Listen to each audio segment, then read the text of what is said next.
আলহামদুলিল্লাহ। আল্লাহ তাআলা দরবারে শুকরিয়া যে মহান মুনিব আমাদেরকে সালাতুল জুমা আদায় করার জন্য মসজিদের মধ্যে আসার এবং বসার, নামাজের পূর্ব মুহূর্তে কোরআন সুন্নাহর আলোকে কিছু কথা বলার এবং শুনবার মতো হিম্মত, শক্তি, তৌফিক, ধৈর্য দান করলেন। সেই মালিকের দরবারে শুকরিয়া। জবান খুলে সকলে বলছে আলহামদুলিল্লাহ। লক্ষ কোটি দরুদ ও সালাম বিশ্ব মানবতার মুক্তির দিশারি সাইয়্যিদুল মুরসালিন, খাতামুন নবিয়্যিন, শাফিউল মুসলিমিন, রাহমাতাল লিল আলামিন, মহানবী, শেষ নবী, আখিরি নবী জনাবে মুহাম্মদুর রাসূলুল্লাহ, সকলে পড়ি সাল্লাল্লাহু আলাইহি ওয়াসাল্লাম। সম্মানিত মুসল্লিন একরাম, আমরা গত জুমায় নতুন বছর উদযাপনের জন্য যে 31st নাইট দেশের আপামর জনসাধারণ থেকে শুরু করে যুবকেরা যে অপসংস্কৃতির ভয়াবহতায় যার মধ্যে হাবুডুবু খাচ্ছে, এর থেকে কিভাবে পরিত্রাণ পাওয়া যায় সেই বিষয়ের উপরে আমরা আলোচনা করতেছিলাম। আজকের জুমায় আপনাদের সামনে সংক্ষিপ্তভাবে আলোচনা করার চেষ্টা করব ইনশাআল্লাহ। সেটা হলো, আমরা যে নতুন বছর শুরু করলাম, নতুন বছরটা আমরা কিভাবে সুন্দর করতে পারি। নতুন বছরের আমি মোটামুটি 10টা আমল এবং বর্জনীয় কিছু কাজ, অর্থাৎ করণীয় এবং বর্জনীয় বিষয়গুলো আমরা জানার চেষ্টা করব, আমাদের জীবন যাতে করে আমরা সুন্দর করতে পারি। সময়ের মধ্যে যতটুকু হবে ততটুকুই আপনাদের সামনে বলার চেষ্টা করব ইনশাআল্লাহ। গুজাশতা জামানা ফেরাতা নেহি, যে সময় আপনার আর আমার জীবন থেকে চলে যাচ্ছে, এই সময় আপনার আর আমার জীবনে আর কোনো সময় আসবে না, কোনো দিনই আসবে না। একটা সেকেন্ড চলে যাচ্ছে, একটা মিনিট চলে যাচ্ছে, আপনার আর আমার জীবন থেকে এই সময়টা চলে গেল, আর কোনো দিন আসবে না। 2025 সাল আমাদের কাছ থেকে বিদায় নিয়েছে। আপনার আর আমার জিন্দেগিতে 2025 সাল আর আসবে না। 26 সালে পড়ে গেছে, হায়াত থাকলে 27 সালে যেতে পারবো, হায়াত না থাকলে এই বছরে আপনার আমার জীবনের শেষ। এই 2025 সাল অনেকের জীবনের শেষ বছর ছিল, অনেকেই শেষের দিনেও অনেকে দুনিয়ার জমিন থেকে বিদায় নিয়ে চলে গেছে। সম্মানিত মুসল্লিন একরাম, এই জন্য সময়ের মূল্য দেওয়া। আল্লামা হাকিমুল উম্মত মুজাদ্দিদে মিল্লাত শাহ আশরাফ আলী থানভী রহমাতুল্লাহ আলাইহি তিনি তার কিতাবের মধ্যে লেখেন যে বাজারের মধ্যে ব্যবসায়ীরা ব্যবসা করতেছে, তো এর মধ্যে সব থেকে বেশি চিৎকার দিয়ে ডাকতেছে ওই ব্যক্তিটা যার কাছে বরেব আছে। সে বারবার চিৎকার দিয়ে মানুষকে ডাকতেছে আর বলতেছে যে কারো যদি বরেবের প্রয়োজন হয় তাহলে তাড়াতাড়ি নাও, তোমরা, আমি এখান থেকে চলে যাব, তোমরা তাড়াতাড়ি নিয়ে নাও। তো এই কথা শোনার পরে এক ব্যক্তি তাকে জিজ্ঞেস করতেছে যে আপনি এরকম ভাবে বারে বারে চিৎকার দেন, কারণটা কি? বলে আমার পুঁজি হলো এই বরেব, আমার পুঁজি হলো এই আইসক্রিম। অন্য মানুষের জিনিস নষ্ট হওয়ার সম্ভাবনা নাই, কিন্তু যত বাতাস লাগতেছে, যত সময় যাচ্ছে, আমার বরেব তত কমে যাচ্ছে, এটাই আমার পুঁজি। এই জন্য আমি বারে বারে চিল্লাই, এই কারণে যে সময় যদি চলে যায় তাহলে বরেব পানি হয়ে যাবে, পানি হলে কেউ আর নিবে না, আমার পুঁজি চলে যাবে, আমার জিনিসগুলো নষ্ট হবে, এই জন্য আমি বারে বারে চিল্লাই। থানভী রহমতুল্লাহ আলাইহি বলেন যে ওই ব্যবসায়ীর কাছে ওই আইসক্রিমটা যেমন ভাবে, ওই বরেবটা যেমন ভাবে দামি, বরেবটা গলে গেলে যেমন তার পুঁজি নষ্ট হয়ে যায়, মানুষের হায়াতের জিন্দেগি হচ্ছে তেমন সেই বরেবের মতো। আপনার আমার জিন্দেগি থেকে একটা বছর চলে যাচ্ছে, একটা দিন চলে যাচ্ছে, একটা মাস চলে যাচ্ছে, একটা সপ্তাহ চলে যাচ্ছে, এই সময়টা আপনার আর আমার জিন্দেগির মধ্যে আর কোনো দিন আসবে না। এই খেয়াল আমাদের কারো নাই। আমাদের শুধু টার্গেট হলো একটা বছর গেল, সামনে বছর আরো ভালো করব, সামনে বছর আরো ভালো করব, সামনে বছর আরো ভালো করব। ভালো করতে হবে, ভালো কথা, কিন্তু আপনার আমার ইমানের আমলের তারাক্কি বাড়তি যেভাবে হয় সেই দিকে আমাদের খেয়াল নাই। নবীজি সাল্লাল্লাহু আলাইহি ওয়াসাল্লামের সাহাবী হযরত আব্দুল্লাহ ইবনে মাসউদ রাদিয়াল্লাহু তাআলা তিনি প্রতিদিনের হিসাব করতেন, প্রতিদিনের হিসাব করতেন। আমাদের তো বছরের একটা হিসাব করা দরকার, যে 25 সালটা যে চলে গেল, এই 25 সালে আমার নেকি হয়েছে কতটুকু আর গুনাহ হয়েছে কতটুকু। নেকি যদি বেশি হয়ে থাকে, নেক আমল যদি বেশি করে থাকে তাহলে তো আলহামদুলিল্লাহ, আর গুনাহ যদি বেশি হয়ে থাকে তাহলে তো তওবা এবং ইস্তেগফার করে আমাদের তো ফিরে আসা দরকার ছিল। আব্দুল্লাহ ইবনে মাসউদ রাদিয়াল্লাহু তাআলা আনহু তিনি প্রত্যেকটা দিনের হিসাব করতেন। তিনি বলেন যে আমার জিন্দেগির যত বড় বড় কাজ ছিল কোন সবগুলো যদি ছুটে যেত আমার কোনো আফসোস ছিল না। আমার শুধু আফসোস হতো আমি যখন সারাদিনের হিসাব মেলাতাম, হিসাব মেলানোর পরে যদি আমি দেখতাম যে এই দিনে আগের দিনের থেকে আমার ইবাদত বেশি হয় নাই, তাহলে ওই দিনের থেকে আফসোসের দিন, আফসোসের রাত আমার আর কাটত না। যে আমার একটা দিন চলে গেল কিন্তু গত দিনের তুলনায় এই দিনে আমার ইবাদতটা আরো বেশি করা দরকার ছিল, কিন্তু আমার ইবাদত আমি বাড়াতে পারি নাই। সম্মানিত মুসল্লিন একরাম, আমাদের দিন না, রাত না, সপ্তাহ না, মাস না, বছরের পর বছর চলে যায়, আমাদের ইবাদতের কোনো উন্নতি নাই। সাহাবায়ে কেরাম রাদিয়াল্লাহু তাআলা ইবাদতের কদর বুঝতেন, আমলের কদর বুঝতেন, নেকের ওজন বুঝতেন।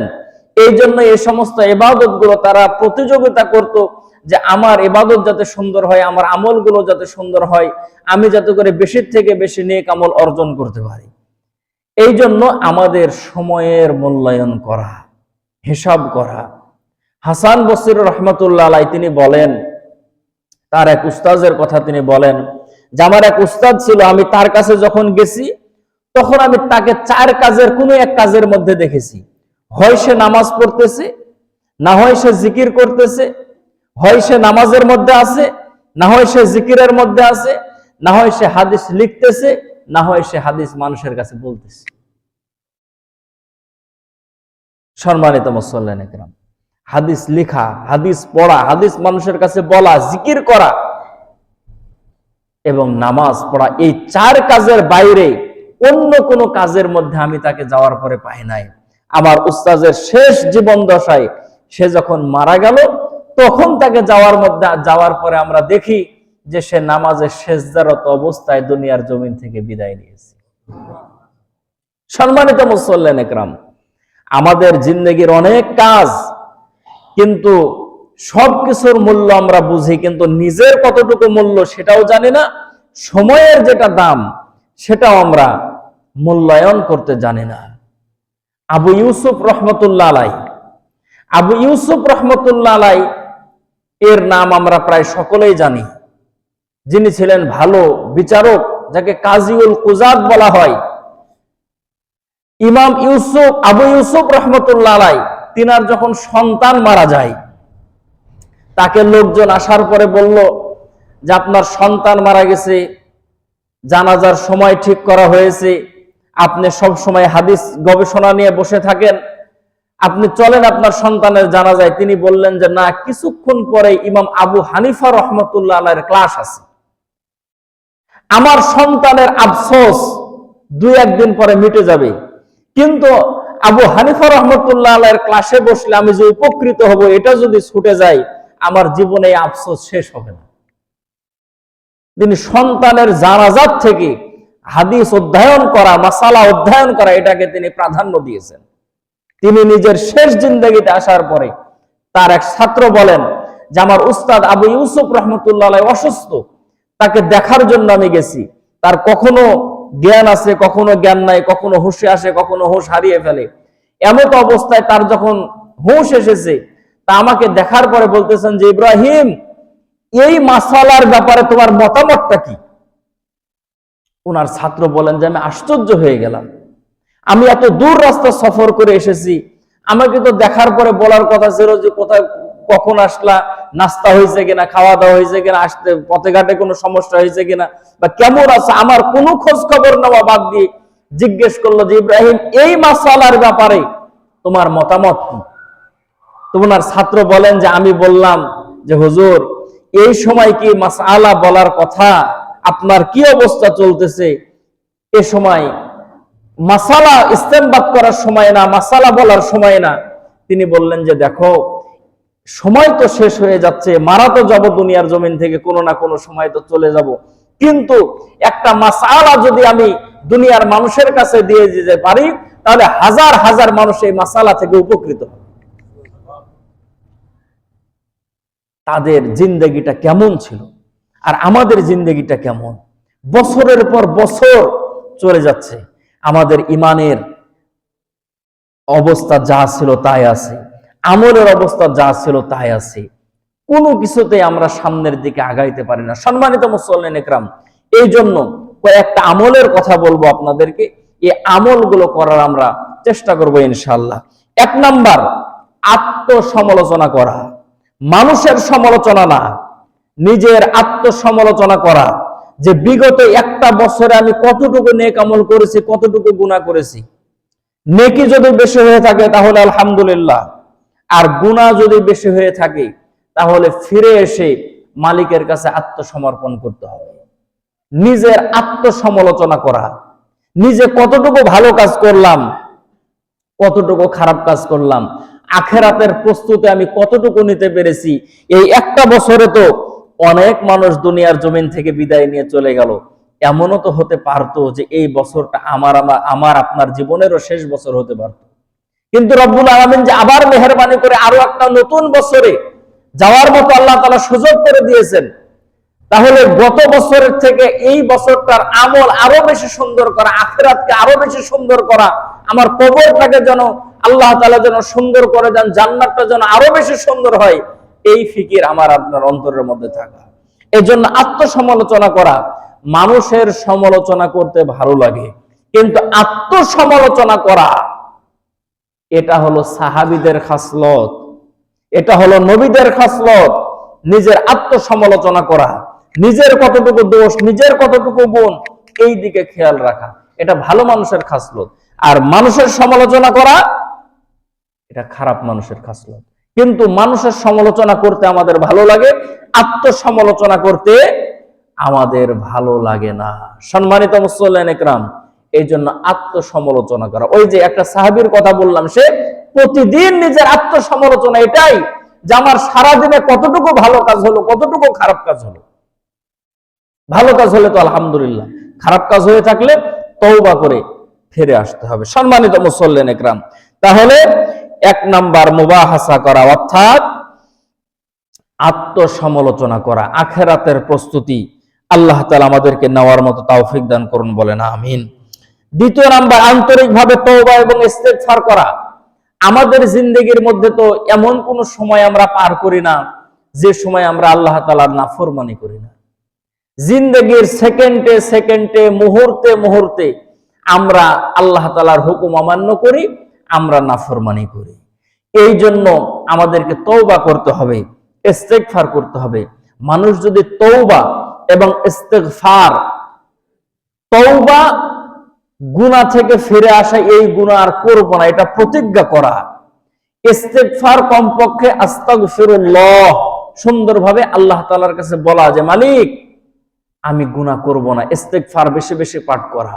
একটা প্রসিদ্ধ ঘটনা আছে ইমাম আহমদ ইবনে হাম্বল রাহমাতুল্লাহ আলাইহির, যে মানুষ যদি ইস্তেগফার যদি পাঠ করতে পারে, তো ইস্তেগফারের দ্বারাই আল্লাহ পাক রব্বুল আলামিন বান্দার জবানকে এত পবিত্র বানায়া দেন যে এই জবান দ্বারা বান্দা আল্লাহ তাআলার কাছে যেই দোয়া করে সেই দোয়াই আল্লাহ তাআলা কবুল করে নেন। থানবী রাহমাতুল্লাহ আলাইহির কাছে একজন যাওয়ার পরে জিজ্ঞেস করলো যে হুজুর, ইস্তেগফারের আমল মানে আস্তাগফিরুল্লাহ এটা বেশি দামি নাকি সুবহানাল্লাহ এটা বেশি দামি? আস্তাগফিরুল্লাহ বেশি দামি নাকি সুবহানাল্লাহ এটা বেশি দামি? একজন কেউ যদি সুবহানাল্লাহ বলে অনেক ফজিলত, তার মধ্যে একটা ফজিলত হলো তার আমলনামার মধ্যে 100 নেকি লিখে দেওয়া হয়। একবার সুবহানাল্লাহ, সে সজ্ঞানে বলুক, অজ্ঞানে বলুক, জেনে বলুক, না জেনে বলুক, বুঝে বলুক, না বুঝে বলুক, শুধু 2টা ঠোঁট নড়ায় বলবে সুবহানাল্লাহ, আমলনামার মধ্যে 100 নেকি লিখে দেওয়া হবে। জান্নাতের মধ্যে আল্লাহ তাআলা এত বিশাল একটা গাছ লাগায় দিবেন তার জন্য, যেই গাছের গোড়া থাকবে উপরে, মাথা থাকবে নিচে। দ্রুতগামী ঘোড়া যদি 500 বছর যদি দৌড়াইতে থাকে, গাছের এক মাথা থেকে অপর মাথা গিয়ে শেষ করতে পারবে না। একবার সুবহানাল্লাহ, একবার সুবহানাল্লাহি ওয়া বিহামদিহি সুবহানাল্লাহিল আযীম একবার যদি কেউ পাঠ করে, আসমান আর জমিনের মাঝখানে ফাঁকা যে জায়গা আছে সমপরিমাণ সওয়াব আল্লাহ তাআলা বান্দার আমলনামার মধ্যে দিয়ে দেন। সম্মানিত মুসল্লিন একরাম, এই জন্য থানবী রহমতুল্লাহ আলাইকে জিজ্ঞেস করলো যে ইস্তেগফারের আমলটা বেশি দামি না সুবহানাল্লাহর আমলটা বেশি দামি? তো থানবী রহমতুল্লাহ আলাই বললেন যে বলো, তোমার জামার মধ্যে ময়লা লেগেছে, এই ময়লাওয়ালা জামার মধ্যে সাবান লাগানো বেশি জরুরি নাকি আতর লাগানো বেশি জরুরি? সবাই বলল যে সাবান লাগানো বেশি জরুরি।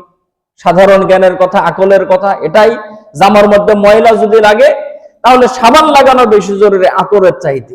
থানবী রহমতুল্লাহ আলাই বললেন যে দেখো, তোমরা উত্তর দিয়েছো যে ময়লা জামার মধ্যে সাবান লাগানো বেশি জরুরি। সাবান লাগায় যখন কাপড়টা যখন পরিষ্কার হবে, পরিষ্কার জামা গায়ে দিয়ে যখন আতর লাগাবো তখন ভালো লাগবে। ময়লাওয়ালা জামা থেকে আতরের ঘ্রাণ বাড়ালে এটা মানুষ ভালো দেখে না যে আতর মেখেছে, জামা ময়লা। থানবী রহমতুল্লাহ আলাই বলেন যে আস্তাগফিরুল্লাহ এটা হলো সাবান, সুবহানাল্লাহ এটা হলো আতর। আস্তাগফিরুল্লাহর জিকির করে আগে কলবটাকে পরিষ্কার করো, তারপরে সুবহানাল্লাহর জিকির আতর মাখাও। আল্লাহ পাক রব্বুল আলামিনের কাছে সম্মান, মর্যাদা, মর্তবা সব গুণে বেড়ে যাবে। সম্মানিত মুসল্লিন ইকরাম, এই জন্য ইমাম আহমদ ইবনে হাম্বল রহমতুল্লাহ আলাই তার এক প্রসিদ্ধ ঘটনা আছে যে তিনি সাধারণ মানুষ ছদ্মবেশে, কারণ যারা যত বেশি আল্লাহওয়ালা হয় তাদের পোশাক আশাক দেখেও বোঝা যায় না। আমাদের দেশে তো মানুষ মনে করে যে যার টুপি যত বড় সে মনে হয় তত বড় হুজুর, যার জুব্বা যত বড় সে তত বড় হুজুর। আমাদের দেশের ভালো হুজুর মাপার এটাই হলো মাপকাঠি যে যার জুব্বা যত বড় আর যার টুপি যত বড় সে হলো সব থেকে বড় হুজুর। কিন্তু সম্মানিত মুসল্লিন ইকরাম, ভালো আলেম হওয়ার জন্য টুপি বড় হওয়ার প্রয়োজন না, জুব্বা বড় হওয়ার প্রয়োজন না। ভালো আলেম হওয়ার জন্য ইলমের প্রয়োজন, আল্লাহ পাক রব্বুল আলামিনের সঙ্গে সম্পর্কের প্রয়োজন।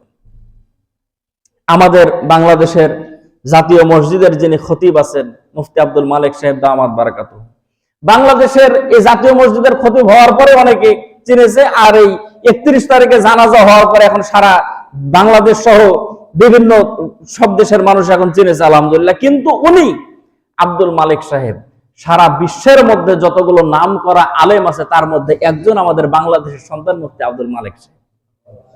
ওনার পোশাক আশাক, ওনার স্যান্ডেল, ওনার জুতা, ওনার পোশাক আশাক, ওনার টুপি যদি দেখেন, আপনাদের এলাকায় যদি আসে, গ্রামে যদি আসে, তাহলে বলবেন যে এই হুজুরের থেকে আমাদের ইমাম সাহেবের পোশাক আশাক ভালো, মনে হয় এই বড় হুজুর।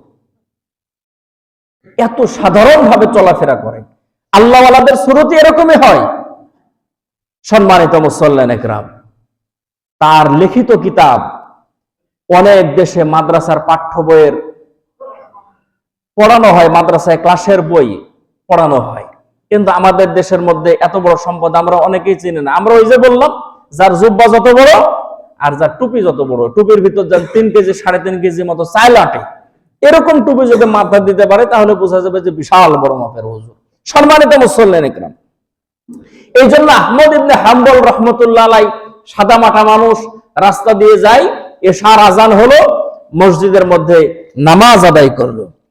মসজিদের মধ্যে নামাজ আদায় করার পরে নামাজ শেষ হলো। এখন মসজিদের মুয়াজ্জিন সাহেব বলতেছে যে আপনি মসজিদ থেকে বের হন, মসজিদে তালা দেবো, বাইরে যাব। তো বললো যে দেখেন, আমি এশার নামাজ আপনার মসজিদে পড়লাম, আমি এশার নামাজের মুসল্লি ছিলাম। আল্লাহ তাআলা যদি হায়াতে যদি বাঁচায়া রাখে তাহলে আমি ফজরের নামাজেরও মুসল্লি আপনার মসজিদে পড়ব। অতএব আমি রাতটা একটু মসজিদের মধ্যে কাটাতে চাই, আপনি একটু মসজিদের মধ্যে আমাকে একটু থাকতে দেন। সম্মানিত মুসল্লিন ইকরাম, তিনি মসজিদের মধ্যে থাকতে চাইলেন, কিন্তু মসজিদের মধ্যে মুয়াজ্জিন সাহেব বলে যে না, মসজিদের মধ্যে থাকা যাবে না, বহুত সমস্যা। মসজিদের মধ্যে তাকে থাকতে দেয় নাই, সে চলে গেছে। যাওয়ার পরে দেখতেছে বাজারের মধ্যে এক যুবক দোকান চালাইতেছে। সে যখন তার পাতিলের মধ্যে রুটি বিক্রেতা রুটি বিক্রি করবে, তো পাতিলের মধ্যে যখন আটা নাই খামিরা করার জন্য, সে সময় তার জবান থেকে বলে আস্তাগফিরুল্লাহ, আস্তাগফিরুল্লাহ, আস্তাগফিরুল্লাহ। সে যখন রুটি বানায় তারপরেও বলে আস্তাগফিরুল্লাহ। রুটিগুলো যখন সে সেকতেছে তারপরেও বলতেছে আস্তাগফিরুল্লাহ। আহমদ ইবনে হাম্বল রহমতুল্লাহ আলাইহি দীর্ঘ সময় পাশে দাঁড়ায় থাকার পরে বলল যে বাবা, তুমি যদি কিছু না মনে করো তাহলে শীতের রাত আমি তোমার চুলার পাশে একটু বসতে চাই, চুলার আগুনের তাপ নিতে চাই, এখানে আমি থাকতে চাই। সে বলল যে আপনি এখানে থাকবেন কেন? আপনি আমার রুমের মধ্যে থাকেন, ভিতরে থাকেন, আপনাকে জায়গা করে দিয়েছি, আপনি এখানে থাকেন। বলে না, আমি এখানেই থাকবো। ইমাম আহমদ ইবনে হাম্বল রাহমাতুল্লাহ আলাইহি বলেন যে আমি দেখলাম যে সব সময় সে যখন কাস্টমার আসে রুটি বিক্রি করে, আর বাদ বাকি সময় সে শুধু বলে আস্তাগফিরুল্লাহ, আস্তাগফিরুল্লাহ, আস্তাগফিরুল্লাহ। সে শুধু জবান দিয়ে বলে। আহমদ ইবনে হাম্বল রাহমাতুল্লাহ আলাইহি সারাটা রাত তার কাছে থাকলেন। থাকার পরে দেখলেন তার জিন্দেগির আমল হলো আস্তাগফিরুল্লাহ। মানুষ যখন আসে সে সময় সে বাজারের মধ্যে রুটিগুলো বিক্রি করে, এরকম সময় বাদ বাকি সময় সে আস্তাগফিরুল্লাহ পাঠ করে। সকালবেলা যখন তার কাছ থেকে বিদায় হবে ফজরের নামাজের সময়, যুবককে ডাক দিয়ে বলে, যুবক রে, সারাটা রাত তোমার কাছে অবস্থান করলাম, তোমার সবকিছু দেখলাম, শুধু তোমার কাছে যখন কাস্টমার আসে এই সময় বাদ দিয়ে তার সঙ্গে কথা বলা ব্যতীত বাদ বাকি সময় তুমি অন্যান্য জিকির বাদ দিয়ে শুধু তুমি ইস্তেগফারের জিকির করো। যুবকরে বলো দেখি, ইস্তেগফারের জিকির করার পরে তোমার জীবনের কোনো পরিবর্তন হয়েছে নাকি? ইস্তেগফারের জিকির করার পরে তুমি জীবনে কিছু পেয়েছো নাকি? ইস্তেগফারের জিকিরটা তোমার কাছে কেন এত বেশি দামি মনে হলো? ইস্তেগফারের জিকিরটা তুমি কেন এত বেশি বেশি করো? যুবক চোখের পানি ছেড়ে ডাক দিয়ে বলে, আল্লাহর বান্দা, কোথা থেকে এসেছেন, কোথায় যাবেন জানার আমার প্রয়োজন নাই। আপনি যদি মেহমানদারি গ্রহণ করতে চান আমার কাছে মেহমানদারি নিতে পারেন, কোনো সমস্যা নাই, কিন্তু ইস্তেগফার পাঠ করার কাজে আপনি আমারে বাধা দিবেন না, অযথা সময় আপনার সাথে আমি কাটাতে চাই না। আল্লাহর বান্দা আহমদ ইবনে হাম্বল রাহমাতুল্লাহ আলাইহি ডাক দিয়ে বলে, বাবা, অযথা সময় তোমার সঙ্গে আমি গল্প করতে চাই না, শুধু তোমাকে আমি বলতে চাই ইস্তেগফার পাঠ করার কারণে তোমার কি এমন লাভ হয়েছে যার কারণে তুমি ইস্তেগফারের জিকির ছাড়তে পারো না? যুবকটা চোখের পানি ছেড়ে ডাক দিয়ে বলে, ওগো আল্লাহর বান্দা, আপনাকে আমি চিনি না, তবে আমি আমার মনের কথা আপনার সামনে বলি। ইস্তেগফার পাঠ করার কারণে আল্লাহ পাক রব্বুল আলামিন আমাকে এমন এক সম্মান দান করেছেন, আমার এই জবান দিয়ে যেই দোয়াটা করি আল্লাহ পাক রব্বুল আলামিন সঙ্গে সঙ্গে সেই দোয়াটা কবুল করে নেয়। ইমাম আহমদ ইবনে হাম্বল রাহমাতুল্লাহ আলাইহি বলেন, তাই নাকি? বলে, হ্যাঁ, আমি জীবনে যত দোয়া করেছি আল্লাহ পাক রব্বুল আলামিন সমস্ত দোয়াগুলো কবুল করে নিয়েছেন, এবং আমি জানতে পেরেছি, বুঝতে পেরেছি আমার অতিরিক্ত তেমন কোনো আমল নাই, আমল বলতে শুধু ইস্তেগফারের আমলটা করি। আল্লাহ রাব্বুল আলামিন এই ইস্তেগফারের আমলের কারণে আমার যতগুলো দোয়া সমস্ত দোয়াগুলোকে আল্লাহ তাআলা কবুল করে নিয়েছেন। ডাক দিয়ে বলল, যুবকরে শোনো, তোমার কি জীবনের এমন কোন দোয়া আছে নাকি যেই দোয়া এখনো কবুল হয় নাই? যুবকটা ডাক দিয়ে বলে, শোনেন, আল্লাহ রাব্বুল আলামিনের কাছে যত দোয়া করি সমস্ত দোয়া কবুল হয়েছে, শুধুমাত্র একটা দোয়া এখন পর্যন্ত কবুল হয় নাই। মালিকের কাছে আমি বারবার দোয়া করেছি, আল্লাহ, এই জামানার মধ্যে একজন বড় আলেম আছে, তার নাম হলো ইমাম আহমদ ইবনে হাম্বল রাহমাতুল্লাহ আলাইহি। তার নাম হলো ইমাম আহমদ ইবনে হাম্বল। রব্বুল আলামিন সে কোথায় থাকে জানি না, হয়তো তার খোঁজটা আমাকে দিয়ে দেন, আমাকে তার কাছে পৌঁছায়া দেন, বা তাকে আমার কাছে পৌঁছায়া দেন। আমি আমার জীবনে শুধু একজন বড় আলেমের দেখা করতে চাই, তার কাছ থেকে দোয়া নিতে চাই। আল্লাহ রাব্বুল আলামিনের কাছে এত পরিমাণে দোয়া করেছি, কিন্তু জীবনের সব দোয়া কবুল হয়ে গেল, এই দোয়াটা আল্লাহ পাক রব্বুল আলামিন এখন পর্যন্ত কবুল করেন নাই। আহমদ ইবনে হাম্বল রাহমাতুল্লাহ আলাইহি নিজের চোখের পানি ছেড়ে যুবকের হাত ধরে বুকের সঙ্গে জড়ায় নিয়ে ডাক দিয়ে বলল, যুবক রে, আল্লাহর দরবারে যা দোয়া করেছো সমস্ত দোয়া কবুল হয়েছে রে যুবক। যে দোয়াটা এতদিন কবুল হয় নাই আল্লাহ রাব্বুল আলামিন তোমার সেই দোয়াটাও কবুল করেছে। যুবকরা যে আহমদ ইবনে হাম্বলের দেখার জন্য আল্লাহ তাআলার কাছে বারবার দোয়া করেছো, সেই আহমদ ইবনে হাম্বলের কাছে তোমাকে যাওয়ার প্রয়োজন নাই। আল্লাহ রাব্বুল আলামিন আহমদ ইবনে হাম্বলকে তোমার দরজায় পৌঁছায়া দিয়েছে। আওয়াজ দেয়া বলেন সুবহানাল্লাহ। সম্মানিত ভাইয়েরা আমার, ইমাম আহমদ ইবনে হাম্বল রাহমাতুল্লাহ আলাইহি নিজের পরিচয় দিয়ে বললেন, বাবা শোনো, আমি হলাম আহমদ ইবনে হাম্বল। কত বড় আলেম আমি এটা আমি নিজে জানি না, তবে এলাকার মানুষ, দেশের মানুষ সবাই আমারে বড় আলেম বলে। আল্লাহ রাব্বুল আলামিনের কাছে আমি কিভাবে জানাবো, এটাই আমার হলো চিন্তা। তবে তুমিও যেহেতু আমাকে বড় আলেম হিসেবে জানো, আমার দেখার জন্য তুমি যেহেতু আল্লাহ তাআলার কাছে দোয়া করো, এই জন্য আল্লাহ রাব্বুল আলামিন আমাকে তোমার কাছ পর্যন্ত পৌঁছায়া দিয়েছে।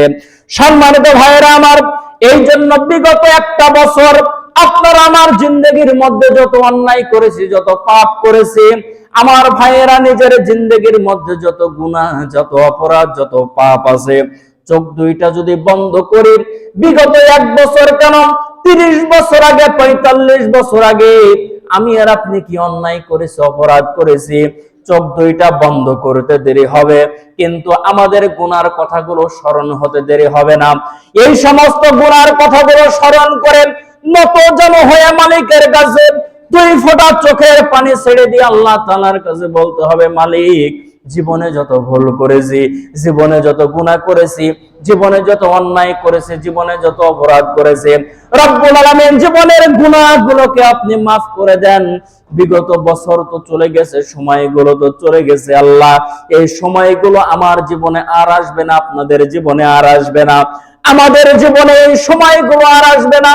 সামনের সময়গুলো আমাদের জন্য আপনি কল্যাণের সময় হিসেবে কবুল করেন।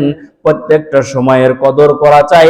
অতীতের জিন্দেগির গুনাহগুলোর জন্য আল্লাহ তাআলার কাছে চোখের পানি ছেড়ে দিয়ে কাঁদতে হবে। আমার ভাইয়েরা, একটা কথা স্পষ্ট ভাবে মনে রাখবেন, দুনিয়ার জমিনে যদি কোনো ঘরের মধ্যে, বাড়ির মধ্যে আগুন লেগে যায়, আগুন যদি লেগে যায়, পানি ছাড়া যেমন নিভানো সম্ভব হয় না, পানি ছাড়া সেই আগুন যেন নিভানো যেমন সম্ভব হয় না, আপনার আমার গুনার কারণে যদি জাহান্নামের আগুন যদি জ্বলেই থাকে মুসলমান, চোখের পানি ছাড়া জাহান্নামের আগুন কিন্তু নিভানো সম্ভব না।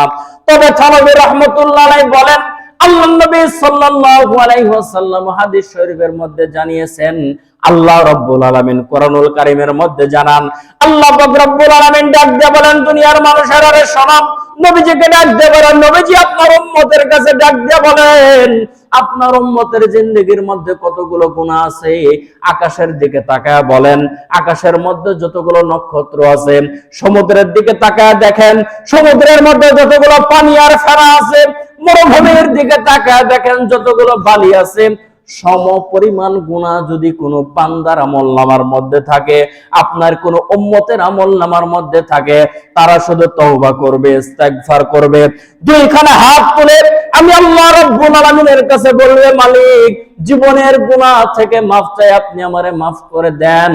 বান্দা শুধু বলবে, রব্বানা, ভুল করেছি মালিক, আপনি ক্ষমা করে দেন। আল্লাহ রাব্বুল আলামিন ডাক দিয়ে বলে, বন্ধুগণ, আপনার উম্মত শুধু বলবে, মালিক, ভুল করেছে, আপনি ক্ষমা করে দেন।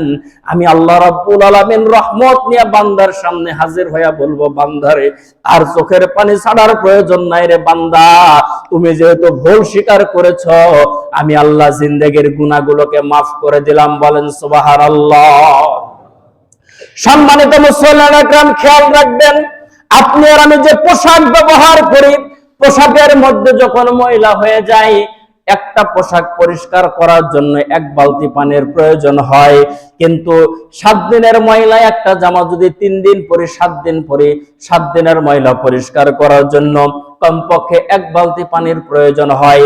কিন্তু আপনারা আমার জিন্দেগির 40 বছরের গুনার ময়লা, 45 বছর, 50 বছরের গুনার ময়লা, 20 বছর, 30 বছরের গুনার ময়লা পরিষ্কার করার জন্য 1 বালতি পানির প্রয়োজন হবে না মুসলমান, চোখের শুধু 1 ফোঁটা পানির প্রয়োজন। বান্দারে চোখের 1 ফোঁটা পানি ছেড়ে দিয়ে আল্লাহ তাআলার কাছে দোয়া করো, আল্লাহ রাব্বুল আলামিন তোমার জিন্দেগির সমস্ত গুনাহগুলোকে মাফ করে দিবে। বলেন সুবহানাল্লাহ। সম্মানিত ভাইয়েরা আমার, এই জন্য খেয়াল রাখতে হবে, আল্লাহ রাব্বুল আলামিনের কাছে দোয়া করতে হবে, মালিক, বিগত জিন্দেগির গুনাহগুলো মাফ করে দেন, সামনের জিন্দেগিতে যেন আমল ভালোভাবে করতে পারি, সেই দিকে আপনি আমাদেরকে আমল করার তৌফিক দান করেন। তাহলে 1 নাম্বার আমল গেল আত্মসমালোচনা করা, 2 নাম্বার গেল আন্তরিকভাবে তওবা এবং ইস্তেগফার করা, 3 নাম্বার আমল হলো ফরজ ইবাদত গুলোর যত্নবান হও আমার ভাইয়েরা। বছরের পর বছর চলে যায়, সময় পার হয়ে চলে যায়। আমাদের অনেকের দাড়ি কাঁচা ছিল, আস্তে আস্তে দাড়িগুলো সাদা হয়ে গেল। অনেকেই এই যে দেখেন, অনেকেই বলে তোর বাবার বিয়ে হতে আমি দেখেছি, সে বিয়ে করেছে, তার সন্তান হয়েছে, নাতি নাতগর হয়ে গেল। এরকম ভাবে আপনার আমার জীবন থেকে সময়গুলো চলে যাচ্ছে, কবরের দিকে আমরা অতিবাহিত হচ্ছি, কবরের দিকে চলে যাচ্ছে। কিন্তু কবি ডাক দিয়ে বলেন, দুনিয়ার মানুষেরা এতটা বেখেয়াল হয়ে আছে, নজর সোয়ে মারকাদ কদম সোয়ে মারকাদ, নজর সোয়ে মারকাদ কদম সোয়ে দুনিয়া। মানুষের নজর গুলো চলতে থাকে দুনিয়ার দিকে, আর মানুষের কদম গুলো চলতে থাকে কবরের দিকে। আমাদের নজর আছে দুনিয়ার দিকে, আমাদের কদম গুলো চলতেছে কবরের দিকে। আমার ভাইয়েরা, এই জন্য 3 নাম্বার আমল হলো ফরজ ইবাদত। যে সমস্ত ফরজ ইবাদত গুলো আছে, ইবাদতের যত্নবান হওয়া। 2025 সাল চলে গেছে, 2025 সালের মধ্যে যে রমজান মাস এসেছিল, অনেক মানুষ ছিল এই সমাজের 2025 সালের রমজান মাস পাওয়ার পরেও রমজানের রোজা রাখে নাই। 2025 সালের মধ্যে শুধু জুমার নামাজগুলো বাদ দিয়ে অনেক মানুষ আছে এক ওয়াক্ত ফরজ নামাজ পড়ে নাই। 2025 সালের মধ্যে যে সমস্ত ফরজ ইবাদত গুলো ছিল, অনেকের টাকা ছিল কিন্তু ফরজ হজ করতে চাই নাই। আমার ভাইয়েরা, যে সমস্ত ফরজ ইবাদত গুলো ছিল, এই সমস্ত ফরজ ইবাদত গুলো করে নাই, টাকা ছিল, যাকাত দেয় নাই। এই জন্য ফরজ যে সমস্ত ইবাদত গত বছর করতে পারে নাই, 2026 সালে রব্বুল আলামিনের কাছে বলতে হবে, মালিক 25 সালে করতে পারি নাই, 24 সালে করতে পারি নাই, 23 সালে, 22 সালে, 21 সালে, 20 সালে করতে পারি নাই, 26 সাল শুরু হয়েছে। রব্বুল আলামিন এই বছরটাতে যাতে করে আমরা সুন্দরভাবে ইবাদত করতে পারি, আল্লাহর কাছে দোয়া করা এবং চেষ্টা করা, ফরজ ইবাদত যাতে করে কোনোভাবেই ছুটে না যায়। বিশেষ করে 5 ওয়াক্ত নামাজের প্রতি যত্নবান হওয়া, উদাত্ত আহ্বান। নতুন বছর পটকাবাজি, আতশবাজি, পিকনিক দিয়ে শুরু করলে হয় না। নতুন বছর শুরু করতে হয় মালিকের কদমে সেজদা দিয়ে।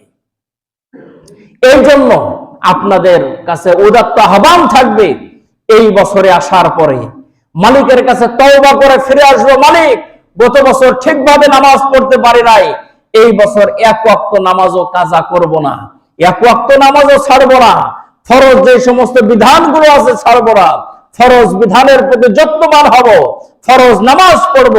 সামনে রোজা আসতেছে, রমজানের রোজা ভালোভাবে আদায় করব।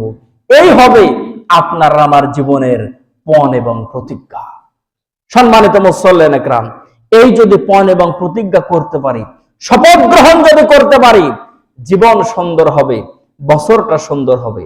আপনাদের কাছে বলার চেষ্টা করেছিলাম আমরা 10টা আমলের কথা, 3 নাম্বার আমল পর্যন্ত আমরা আমল করলাম। 3 নাম্বার আমলের ভিতর একটা আমল যদি করতে পারি, 3টা আমলের ভিতর একটা আমল যদি আমরা করতে পারি, 3টা আমলের মধ্যে কোন আমলটা গুরুত্বপূর্ণ না বলেন দেখি? আত্মসমালোচনা করা, নিজের সমালোচনা করা, কতটুকু নেক আমল করলাম, কতটুকু গুনাহ করলাম, এটা খেয়াল রাখা অত্যন্ত গুরুত্বপূর্ণ। হিসাব নাই। বছর শেষে দোকানদাররাও হাল খাতা করে, কয় টাকা লাভ, কয় টাকা বাকি হলো, কয় টাকা লস গেল, দোকানদাররাও হাল খাতা করে। আপনার আমার জীবনের কোনো হাল খাতা নাই, বছরের পর বছর চলে যায়, কোনো হিসাব নাই। ইবাদত কতটুকু করলাম, নেকি কতটুকু হলো, গুনাহ কতটুকু হলো।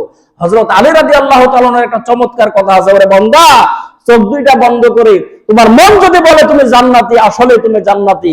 মন যদি বলে জাহান্নামী, তুমি জাহান্নামী। চোখ দুইটা বন্ধ করে একটু নিজেকে নিজে জিজ্ঞেস করেন তো দেখি, কি আমল, কি ইবাদত, চলাফেরা, মুআমালাত, মুআশারাতটা কেমন? মন কি সাক্ষী দিতেছে আপনি জান্নাতি না জাহান্নামী? আপনি এই কথার ওজন দুনিয়ার কোনো পাল্লা নাই আপনি ওজন করতে পারবেন। আপনি একটু মনকে সাক্ষী দিয়েন তো দেখি। আমি এত মনের বলে গায়ের জোরে তো বলতে পারি না, না আমি মসজিদে, এত বড় মসজিদের ইমাম, আমি জান্নাতে না গেলে জান্নাতে যাবে কি? এটা তো গায়ের জোরে বলা যায়।